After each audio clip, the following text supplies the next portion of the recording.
But we begin the show, as we do always, with the latest developments in how coronavirus is affecting world football. And we begin today in Germany, where 3 people at FC Cologne have been tested positive for coronavirus.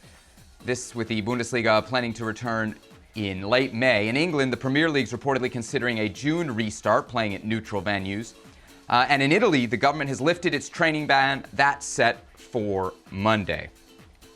For more on this, we bring in Gab Marcotti and Darke. Gab, I'll start with you. How could the news out of Cologne maybe impact Germany's plans to restart later this month?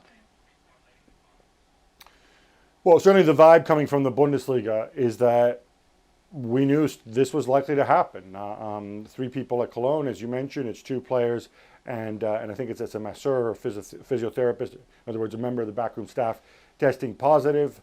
They've been training in small groups of up to 5. They were all in the same group. They said, we expect this to happen.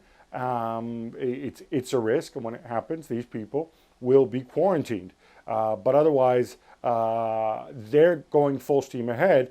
But of course, it's all down ultimately to getting government's permission. No league in the world can do this without having the government on board. And in that sense, they're hoping for the green light to come on Wednesday directly from the German Chancellor, Angela Merkel. But at regional level, medical scientific level, in terms of dealing with the Players Association, they have ticked all the boxes they feel until now, which, by the way, I know you're going to talk about England in a minute, is exactly what hasn't happened yet in England.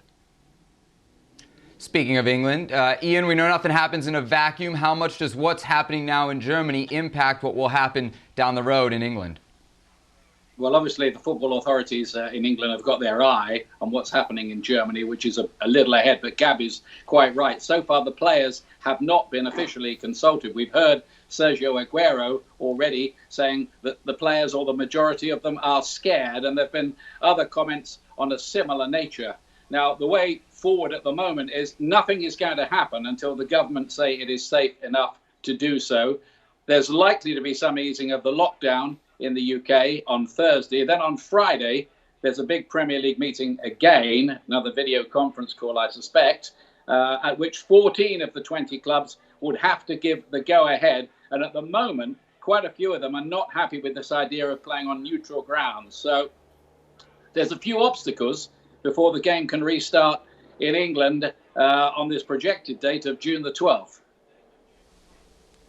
Gab, what do you make of what we've heard from the German Minister of Sport, that effectively you could restart football, but any player infected would mean that that team would have to go into quarantine for 2 weeks, and any teams that they'd played would have to go into quarantine for 2 weeks? Would it be feasible to run a league under those circumstances?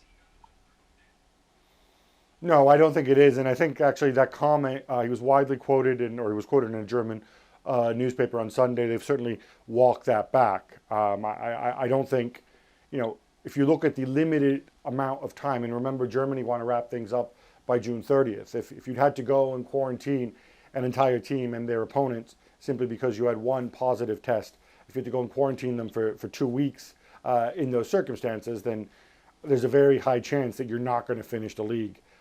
So I think, again, I don't know the ins and outs of that comment, but I think it was speaking perhaps on a personal level, or certainly that's one of the things they're going to establish. But from the Bundesliga's perspective, if those are the conditions, I don't think that they could see going ahead. Ian, we focus so much on sporting reasons, business reasons. Why do you think it's kind of at the end of the line that we're getting to these player concerns that you've written about on the website? That's a very good question. You would have thought they would be among the first to be consulted about the issue.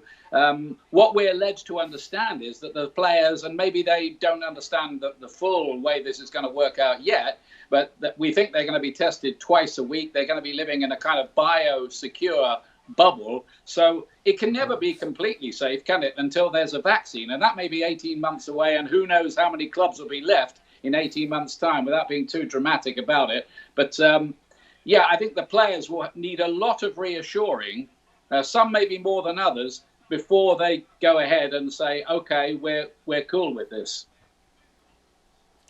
Gab, how can we explain what's happened in Italy? This is a pretty spectacular U-turn, isn't it, from the government as far as the training ban is concerned? Not really. I mean, I think what's happened is it's not the government's position on this hasn't changed. What they have said though is that if there's 20 different regions in Italy, and if in certain regions people want to relax the requirements, then they're free to do so. But again, let's be very clear about this. We talk about people going back for training and whatnot. As of May 4th, people were free to go out and train by themselves in public parks. Seb, if you were there, you could go out running or cycling or whatever. You were not allowed to do this before May 4th. When they originally passed this, they said, okay, that's fine, but it's people if it's athletes, it's athletes in individual sports, not team sports. What the clubs have argued, and in some regions they've accepted this, is that, well, hang on a minute, what's the difference if our guys go off running by themselves in a public park, or if they come to the training ground and they train by themselves, or very small controlled groups. And some regions have said, you know what, you're absolutely right, go ahead and do it, but do it, I guess, in the way that the likes of Arsenal have been doing it here in London, which is, the training ground remains closed. Players drive up in their cars, they get out, they're already dressed to train, they go onto the training pitches in groups of 3, 4, 5, they maintain social distancing, and then they get into their cars, go home and shower at home.